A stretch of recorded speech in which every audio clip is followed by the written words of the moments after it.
Hello and welcome back to English Today. This is DVD 8 and the fourth DVD of your elementary level.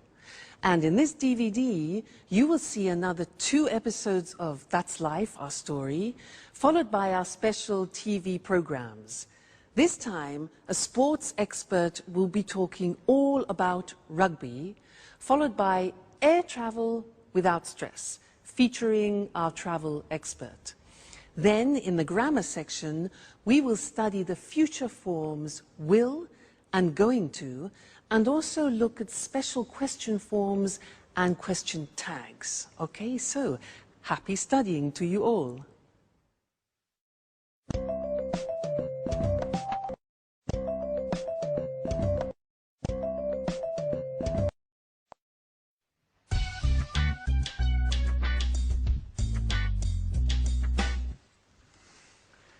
How does this scarf suit me, Anne? Oh, very well. You look fine. Really? I'm not sure. Look, maybe this one looks better? Don't panic, Peter. Everything is going to be all right tonight. I don't know. Actually, I have a sore throat. And I'm losing my voice. I'll sing badly tonight. I'm sure of it. Come on, Peter. You will sing very well. You are a professional singer. Don't forget it. Well, I'm going to have some tea. Would you like some? Thank you, Anne. I would really like a cup of tea, if it's not too much trouble. No, not at all. I'll just add some water to the pot. A cup of tea and my chocolate cake will keep your mind off the musical for 5 minutes at least. Shall I give you a hand? Oh, yes, thanks. Here is the cake.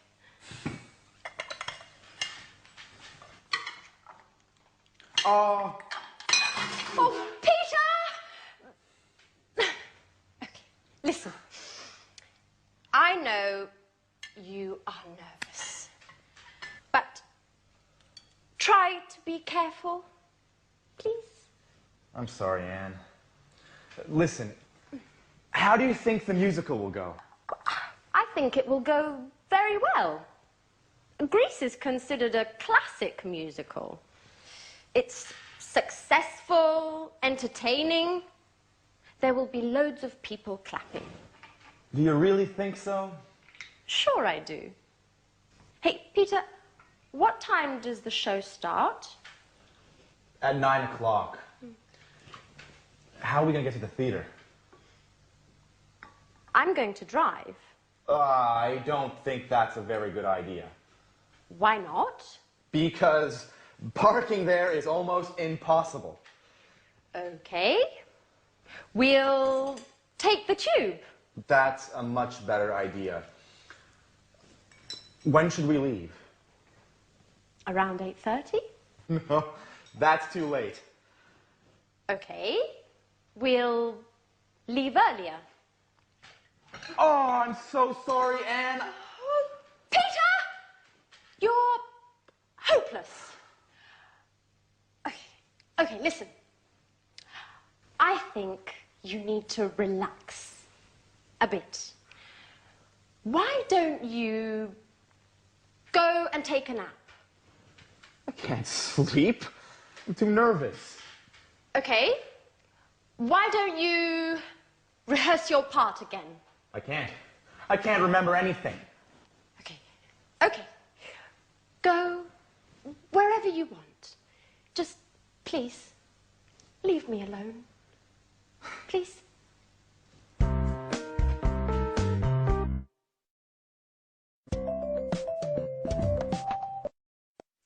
Hi, and welcome back to English Today, the only live TV program when you can learn the English language.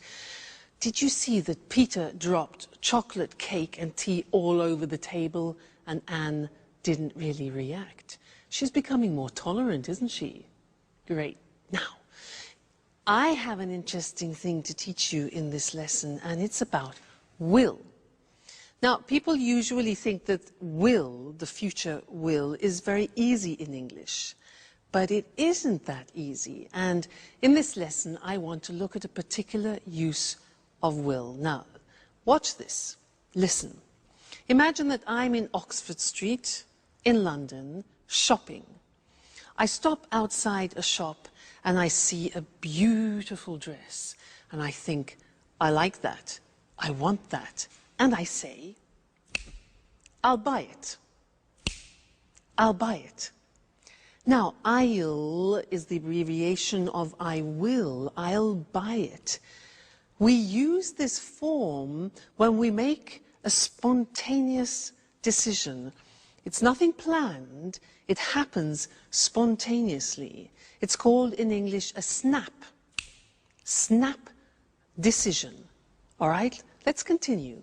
So, I see the dress and I think, I'll buy it. Great. Then I look at the price. 1,500 euro. Crikey. And I think, I won't buy it. Negative of will. I won't buy it. But then I think, now wait a minute. I haven't bought myself anything lovely for a long time. Maybe my boyfriend can help me. So I decide I'll buy it. I go into the shop, I talk to the shop assistant and I say, that dress, I like that dress. Can I try it? She says, yeah, sure. So I put it on, look at myself in the mirror and think, fantastic. I'll take it.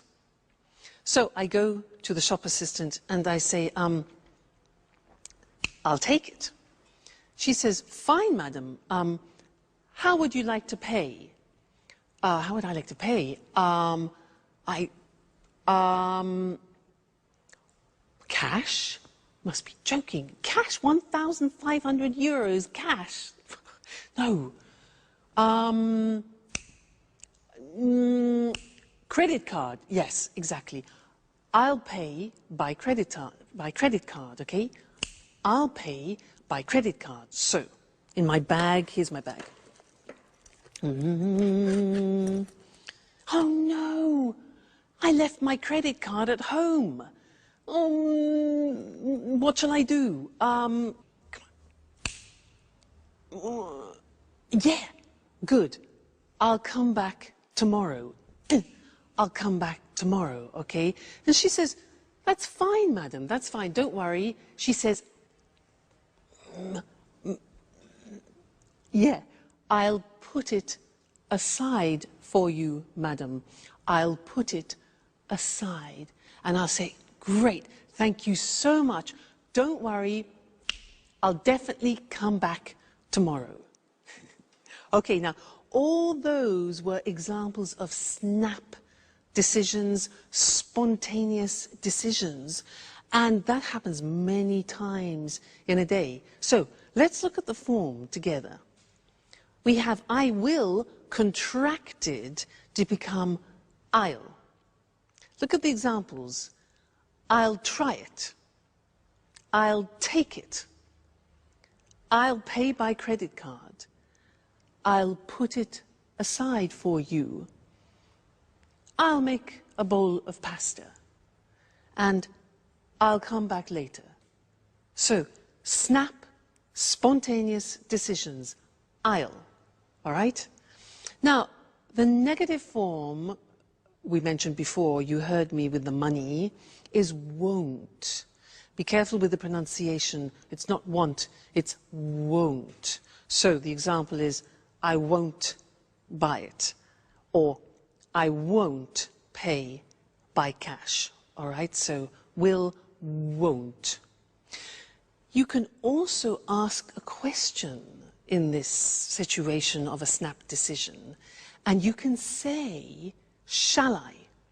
Now that's a big change because will in the question form becomes shall.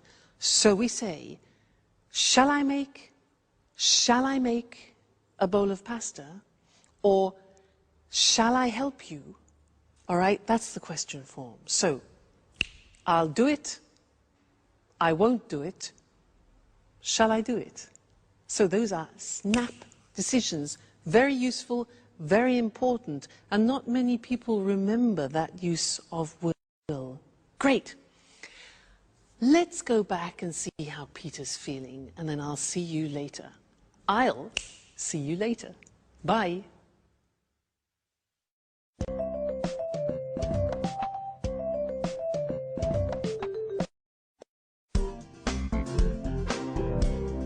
Hi, Anne.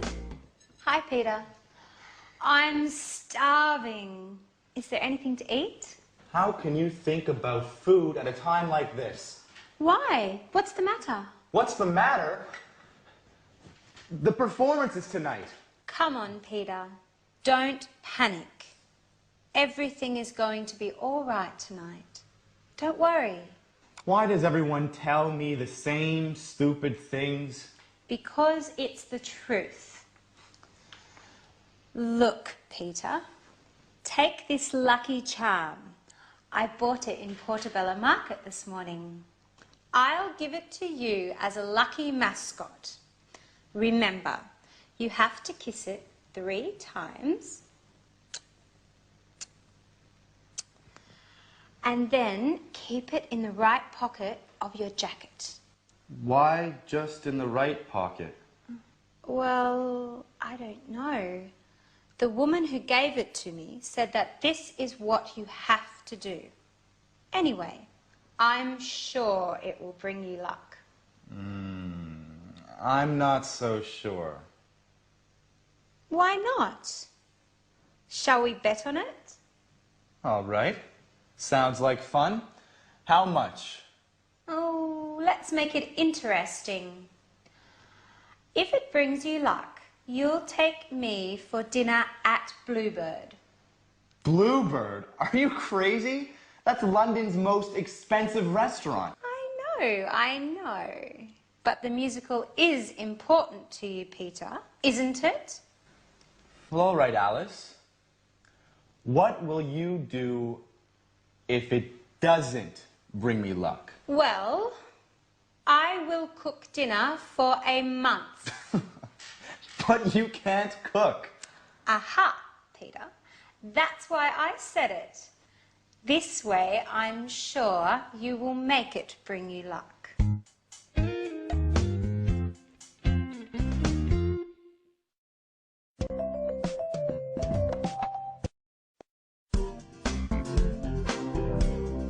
Hi, Anne. Hi, Peter.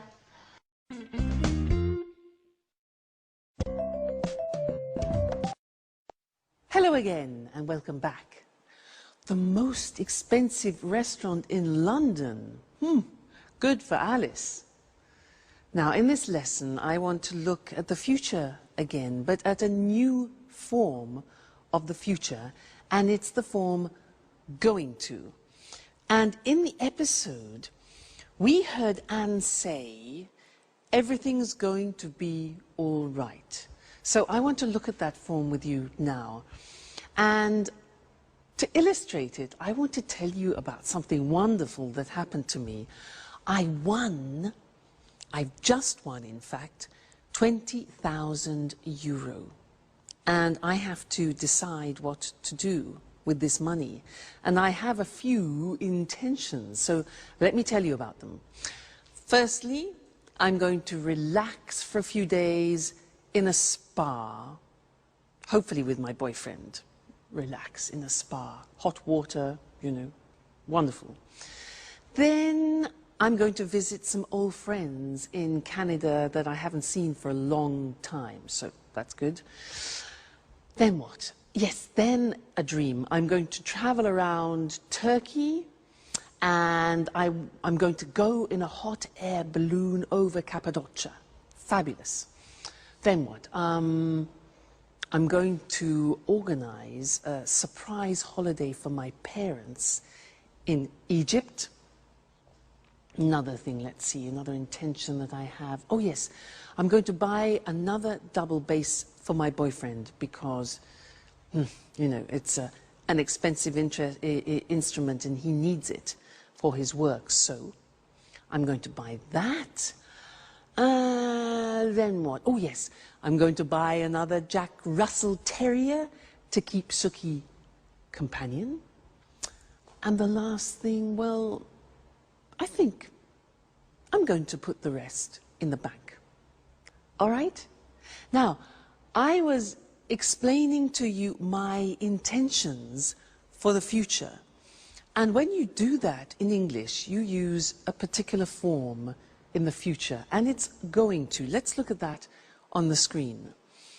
So, the verb to be plus going to and then the infinitive. So the examples that I was using is this form.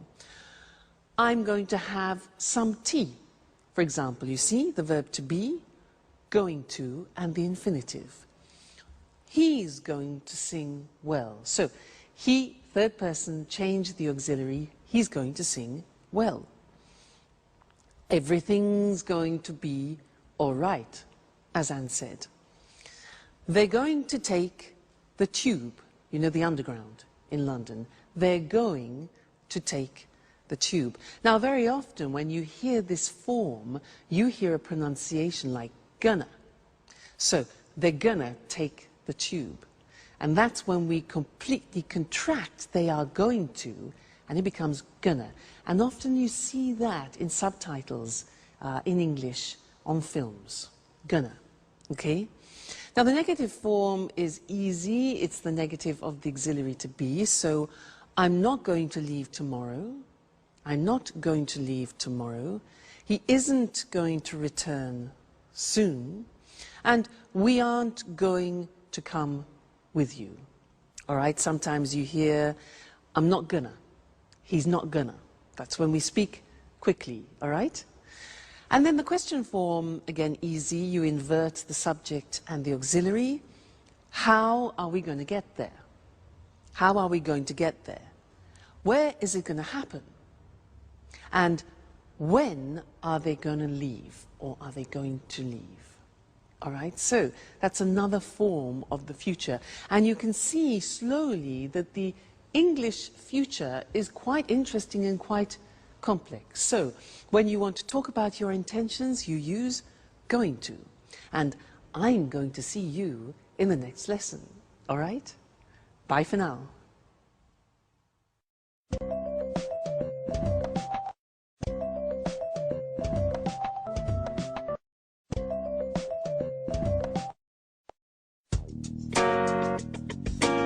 The musical was great, wasn't it? Yes, it was.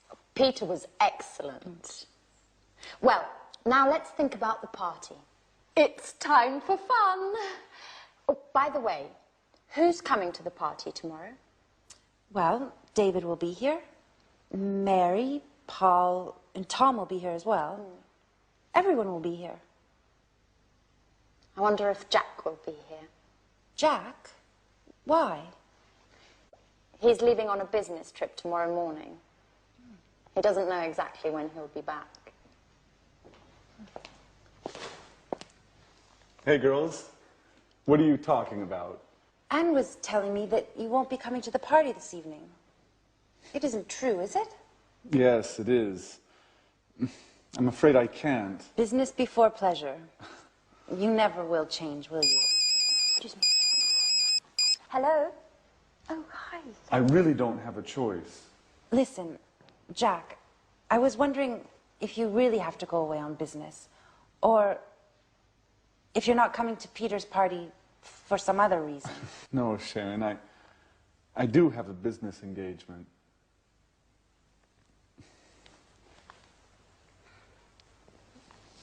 Anyway, since you asked, I'll tell you. There's more. I'm jealous of Peter. Oh, come on, Jack. You only care about business. Sure. That's what they all say. But, you know,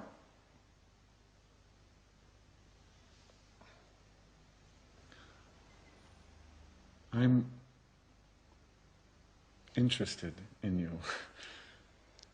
And Sharon, are you really interested in me? Anne, who are you talking to on the telephone? Mary. She wanted to know what time the party's going to start. I think it will start at about 9 o'clock, won't it? Well, girls, I have to go finish my presentation. See you later. Bye. Back to work. You'll never quit, will you? Oh, what a shame that Jack isn't coming. He's a very interesting person. I wonder if you're falling in love with him. Come on, you can tell me. Okay. But don't tell anyone.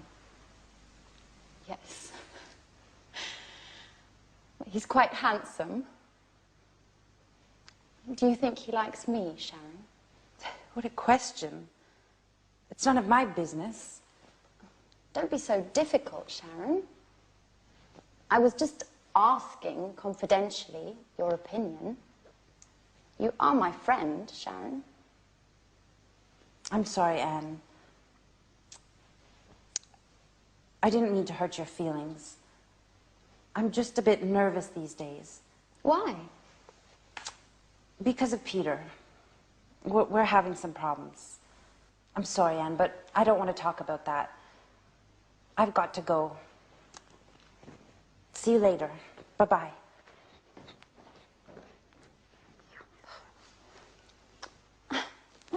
Oh, Jack, you're always so messy. You leave your things everywhere. But what's this in the pocket? What? It's Jack and Sharon. And he's kissing her. Oh my God. Now I understand everything.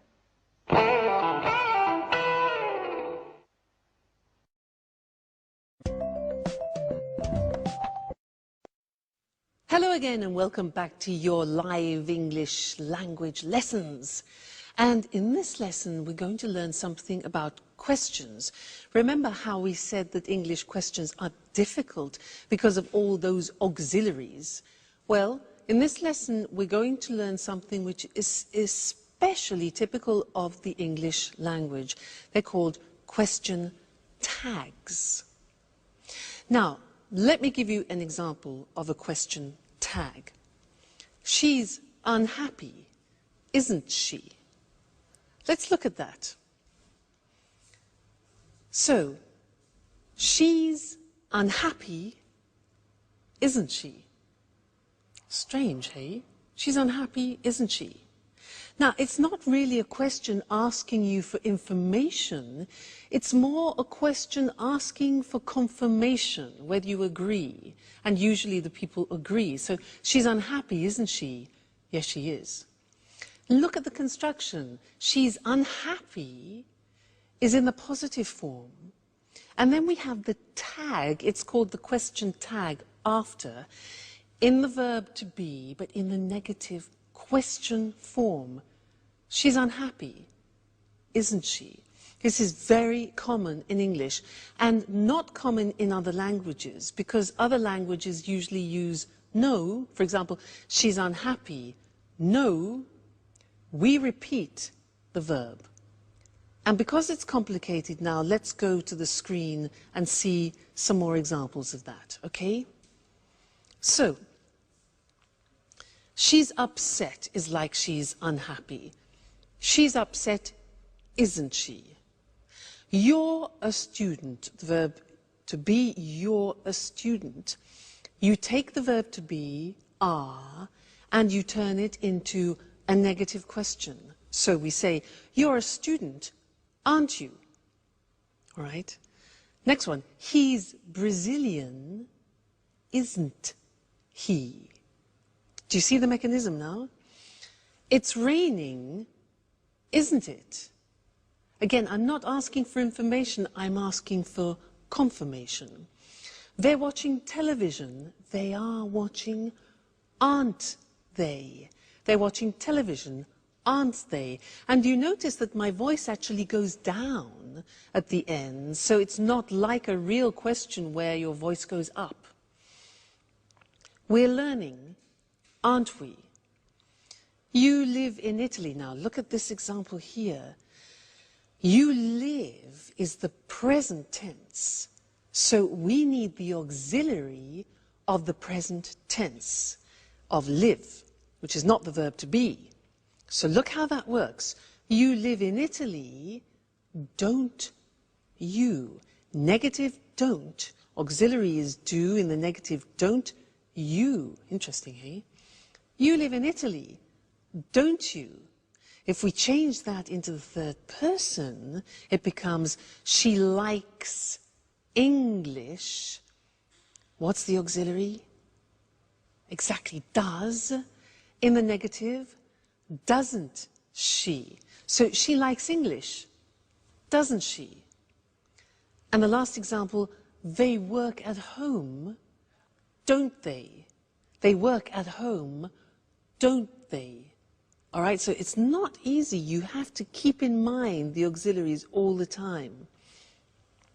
What happens if we begin with a negative sentence? For example, you aren't American. Well, then we use a positive tag. So, you aren't American, are you? Okay, aren't, are. She isn't a teacher. Is she? Negative, positive. He isn't watching TV, is he? They aren't playing today, are they? Let's change to the present tense. You don't play tennis, do you? We use the auxiliary do you? Question form. It doesn't work, does it? Third person. She doesn't like him, does she? And they don't come often, do they? Now, you're probably thinking, God, that's really difficult. And it's not easy. It takes a lot of practice. But when you know your auxiliaries well, it becomes easier and easier. Okay, so don't worry, slowly but surely, as we say. Now let's turn to that's life, and our friends are having a party. Let's go and join them. Bye.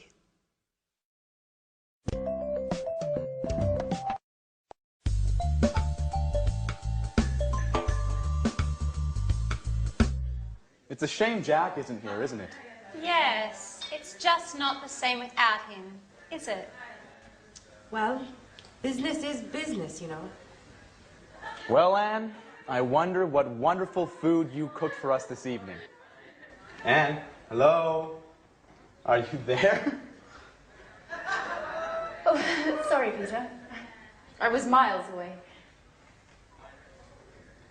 What did you say? What did you cook for us? Oh, your favorite. Fish and chips. Oh, what would I do without you? Hey, what about me? I brought the beer. Yes, we're glad you did. Cheers! Cheers. Cheers. Here's to Peter's success. Well, guys, this is the right time for an important announcement. Last night, there was a famous director at the theater. We met after the show, and he told me he is preparing a musical to be performed all over Japan. So he wants to see me for an audition next week. Well, cheers. Cheers. Cheers. You'll be famous soon, Peter. Surprise! Jack! Jack! Well, well, not so dedicated to your work, are you? Peter, get me a beer. Now you're talking.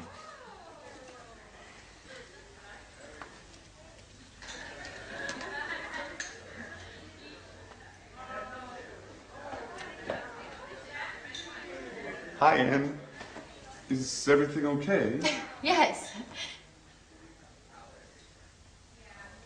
No, Jack. Oh, everything's fine. It was just really a surprise to me.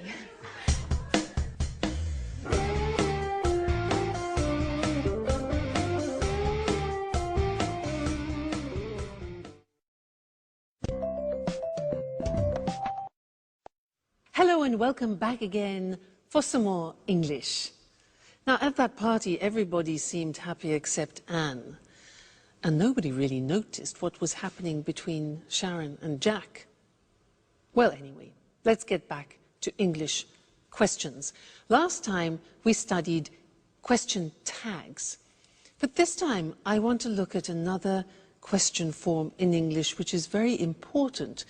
Now, when you don't know the subject, you need to ask a question in order to get the subject. Now, let me explain that.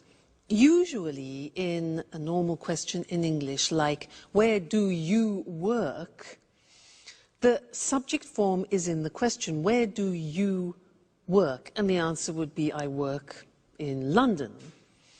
But if I want to ask you about the subject, I have to change the question and it becomes, who works in London? Now that question is asking for the subject and the answer could be, my brother, the subject, works in London.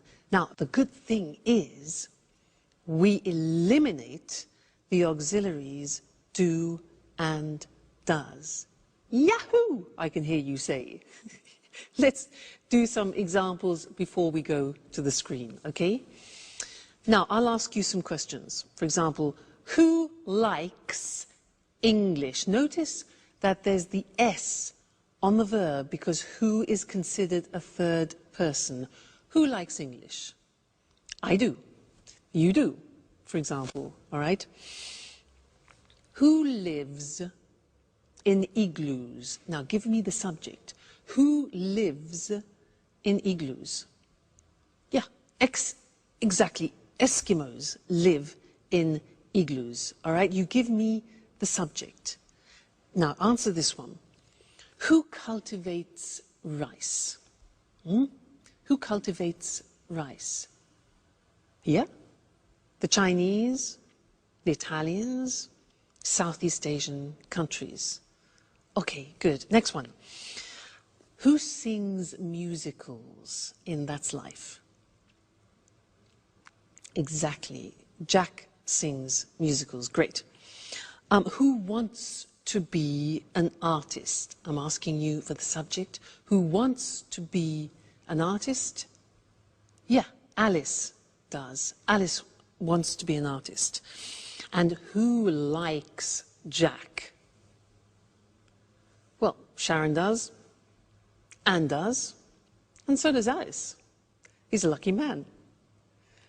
All right, now let's go to the screen and see those written because it's unusual for you now to learn a question with no auxiliary. So,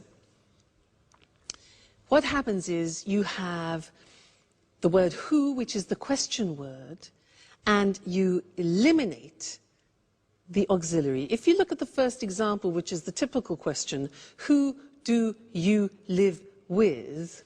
You're asking for the object.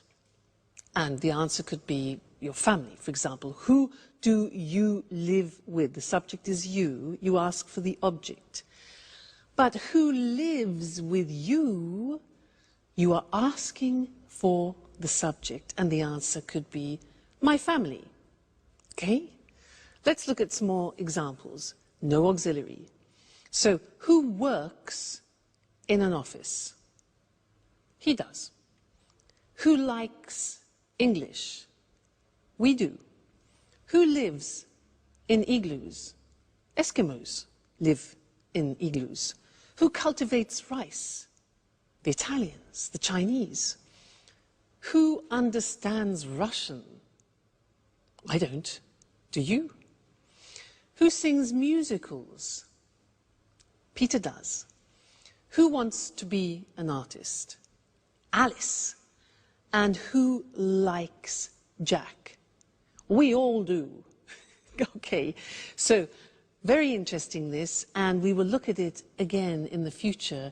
But remember, this is one occasion, the only occasion where you don't need auxiliaries in the question form when you're asking for the subject. So, who understands this? We do. Okay. So I'll see you again soon. Take care. Bye.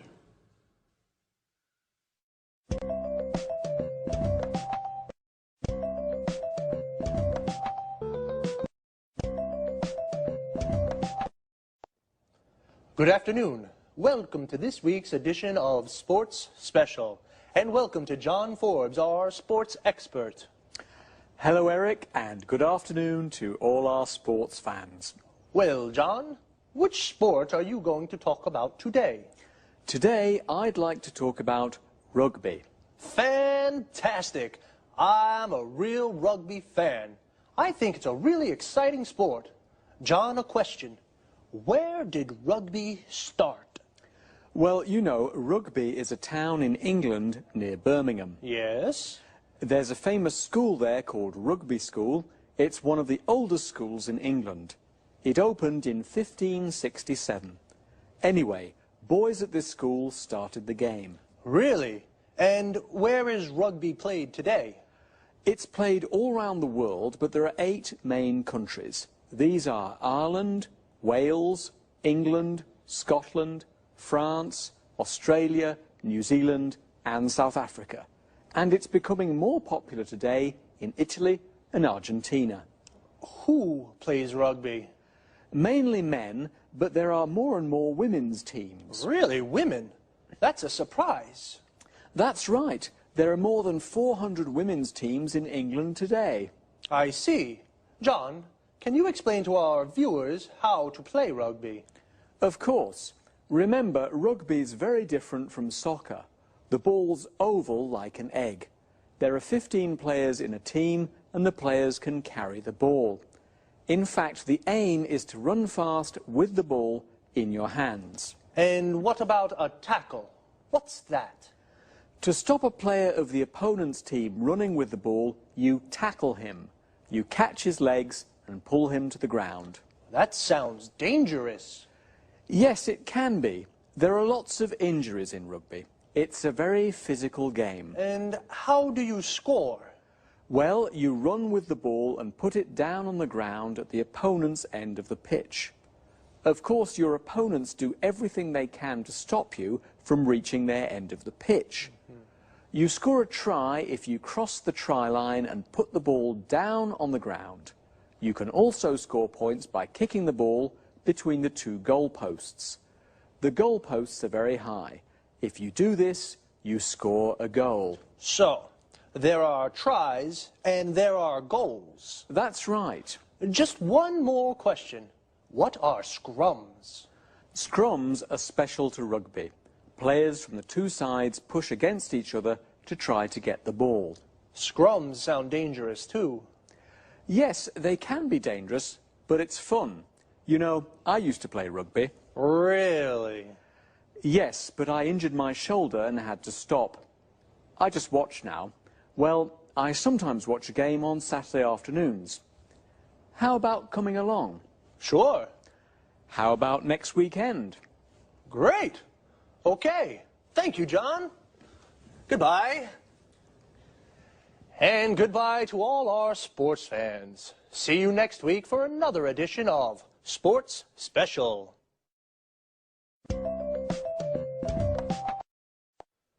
So, like in football, the group of players that play rugby together is called a team. In rugby, it's called a rugby team, and there are 15 players in a team. The players are called rugby players. Where do they play? On a rugby pitch. We also say a football pitch, which is where football players play football, and a cricket pitch, where cricket players play cricket. When we go to watch a rugby match, we go to a rugby ground. Well, as John said, rugby can be dangerous. In fact, there are lots of injuries in rugby. An injury is when you hurt or damage a part of the body. If a player has a serious injury, then he cannot play. To injure is a regular verb. For example, if you break your arm, you say, "I injured my arm." Why is rugby so dangerous? Well, it's a very physical sport. This means you use your body a lot, and there is a lot of contact with the other players. When a player tackles, he stops a player from the other team by pulling him to the ground. This is called a tackle. To tackle is the verb. The aim of a tackle is to get the ball. You can tackle in football too, but you can only use your feet to get the ball. In rugby, you use your whole body. What about a scrum? This is a term specific to rugby. A scrum is when all the players push against each other to get the ball. As John explained, in rugby, there are two different ways of scoring. To score means to win a point for your team. You score a try when the ball touches the ground. You score a goal when you kick the ball between the two goal posts. Well, sports fans, that's all we have time for today. See you next time.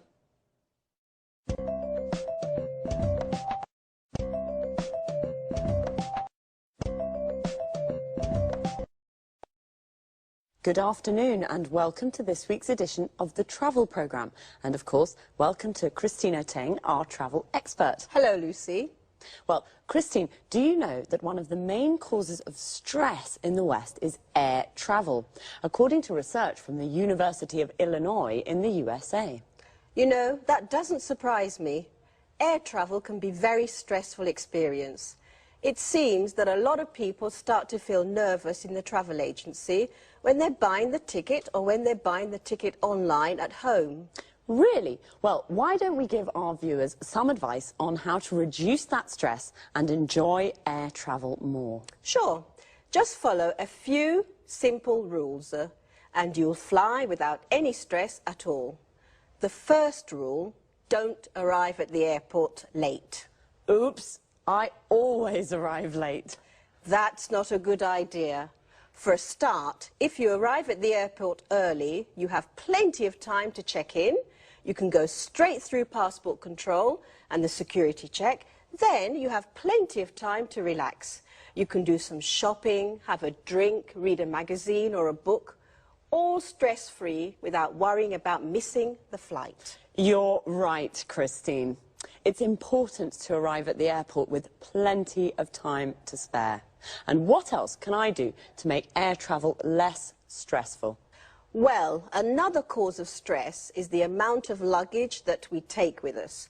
We always take too much. Listen, don't take more than 20 kilos and only take one suitcase. Check the weight before you leave home and relax at the check-in. There's no need now to worry about excess baggage charges. It's always relaxing to save money. Definitely. And one last thing on the topic of luggage. Yes? Hand luggage. Take one small bag and don't put too much in it. Remember, you'll have to carry this around the airport. Good advice. You know, many people have a fear of flying. These people become nervous when the plane takes off and lands. Of course, I understand that people may feel nervous at these moments. They should remember that flying is the safest way to travel. So, relax and enjoy the flight. And you shouldn't look out the windows too much. Why not? Clouds are relaxing. But if you do feel nervous, you could try taking a tranquilizer. If you have a real fear of flying, they can help you relax. Don't take too many, though. Of course not. And try closing your eyes as the plane takes off and lands. Think of the beautiful place you're going to or the wonderful holiday you just had. Well, how to enjoy stress-free air travel. Don't arrive at the airport late. Don't take too much luggage. After passport control and the security check, relax with a drink and something interesting to read. Or perhaps do some shopping. And once you're on the plane, remember that flying is the safest way to travel. So thanks, Christine, for this very useful advice, and goodbye. Goodbye, Lucy, and safe travelling. See you soon with another edition of the Travel Programme. Goodbye.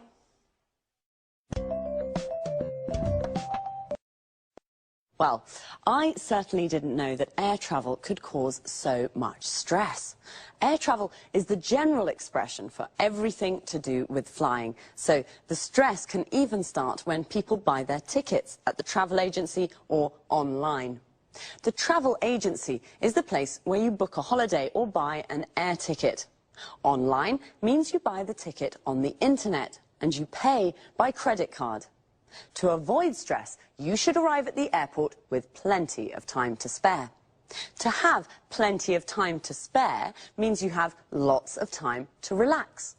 Notice how we say arrive at the airport, and relax is a verb. So you should arrive at the airport early so you can relax before the flight. If you arrive at the airport late, you could miss the flight. To miss the flight means you can't get on the plane and it leaves without you. Before you can get on the plane, you have to go through passport control. This is where you show your passport to an official. You have to go through the security check. This is where you put your hand luggage into the X-ray machine. Hand luggage is the bag you take on the plane with you. Luggage is the general word for suitcases and bags. A suitcase is a kind of bag where you put your clothes and shoes. Now, some people have a fear of flying. This means they're afraid of flying and they get nervous when the plane takes off and lands. When the plane takes off, it leaves the ground. And when a plane lands, it touches the ground again. So remember, flying is the safest way to travel. See you soon.